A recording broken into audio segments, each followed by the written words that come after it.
पेयजल की महत्वपूर्ण मांग पर आपने बोलने का समय दिया, इसके लिए मैं आपका धन्यवाद ज्ञापित करता हूं। माननीय सभापति महोदय, आज हम इस सदन में पेयजल जैसी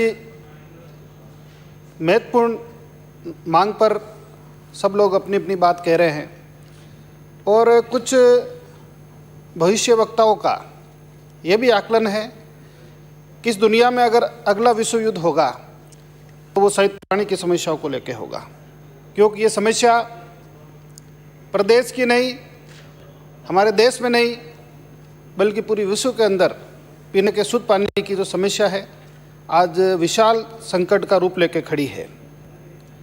माननीय सभापति महोदय, मैं धार्मिक नगरी पुष्कर से आता हूं और तीर्थराज पुष्कर के अंदर सरोवर है।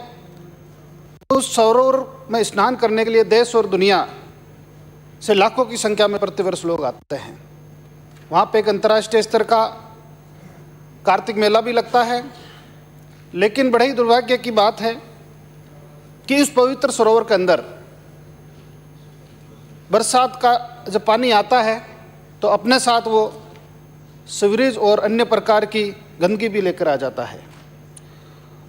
उस सीवरेज का कई बार पानी भी लीकेज होकर सरोवर में चला जाता है और इस समस्या के समाधान के लिए हमारी पिछली सरकार ने 12 करोड़ की लागत से एक एसटीपी स्वीकृत किया, लेकिन जैसे ही सरकार चेंज हुई आज उसका 70% काम पूरा हो गया, लेकिन 2.5 साल से उसका काम भी बंद है। इसके अलावा भी पिछली बार माननीय मुख्यमंत्री जी ने हमारी मांग पे वसुंधरा जी ने 4 करोड़ रुपए इस योजना के लिए स्वीकृत भी किए, लेकिन जैसे ही सरकार चेंज हुई उस पर काम नहीं बढ़ा। इस बजट के अंदर माननीय मुख्यमंत्री जी ने इस समस्या के निदान के लिए डीपीआर की घोषणा करी।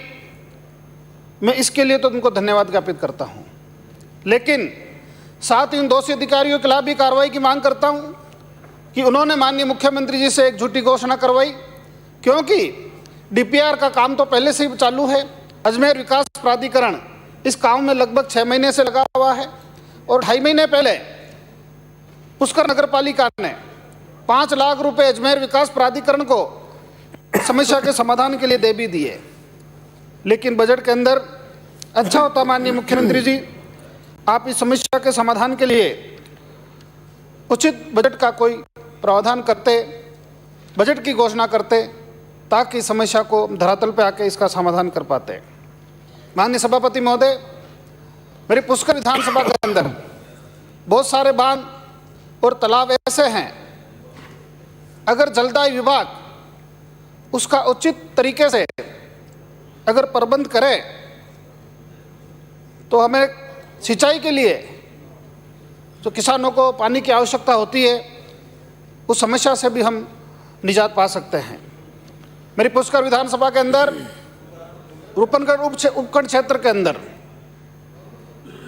एक सिंगला बांध है। माननीय सभापति महोदय, वर्षों पहले करोड़ों रुपए की लागत से उस बांध का बड़ी भव्यता से निर्माण हुआ। शायद वो अजमेर जिले के कुछ बड़े बांधों में से एक आता है। लोगों में काफ़ी उत्साह था, लोगों ने बढ़ चढ़ के उसमें श्रमदान भी किया, लेकिन बड़ी दुर्भाग्य की बात है कि जब से सिंगला बांध का निर्माण हुआ तब से लेकर अब तक उसके अंदर एक बूंद भी बरसात का पानी नहीं आया। माननीय सभापति महोदय, सिंगला बांध के अलावा भी हमारे काइड का तालाब है, नाम का तालाब है, लेकिन एक विशाल एक बांध का उसमें स्वरूप दिखता है। और हम हमारे बड़े बुजुर्गों से सुनते हैं कि जब भी काइड का तालाब भरता है तो आसपास के लगभग 100 किलोमीटर के किसानों के घरों में खुशहाली आ जाती है। हमारे बीर का तालाब, ऊंटड़ा का तालाब, तबीजी का तालाब, बडलिया का तालाब और भी बहुत सारे हमारे पुष्कर विधानसभा में ऐसे बड़े बड़े तालाब है जिसका अगर हम उचित रख रखाव करें। और माननीय सभापति महोदय, नंदी और नाले जो इन तालाबों के अंदर आ रहे हैं तो उसमें लोगों ने अतिक्रमण कर लिए, कई जगह निकट बना लिए, कई जगह झाड़ियाँ उग गई। माननीय सभापति महोदय, माननीय मंत्री महोदय से मांग करना चाहता हूँ कि आप इन नंदी और नालों का साफ सफाई करें और जो अनावश्यक रूप से निकट बन गए उनको भी आप हटा के अगर बांधों में पानी पहुंचेगा तो निश्चित रूप से हमारे इसकी समस्या का समाधान होगा। दूसरा, माननीय सभापति महोदय, आज वर्तमान के अंदर हमारा जो भूजल स्तर है वो नीचे चला गया, लेकिन आपकी जो नीति है हैंडपंप खोदने की, आपकी जो नीति है ट्यूबवेल लगाने की, अब 300 फीट तक आप हैंडपंप खोदते हो लेकिन भूजल नीचे चला गया, 300 फीट में पानी आता नहीं है। वो बरसात के समय सिर्फ पानी आता है, जैसे ही बरसात ऋतु चली जाती है हैंडपंप सूख जाते हैं। तो माननीय मंत्री महोदय, आपसे निवेदन है कि आप कम से कम इसको 500 फीट तक करें और ऐसी तकनीकी निजात करें कि हैंडपंपों में से आसानी से पानी आ सके।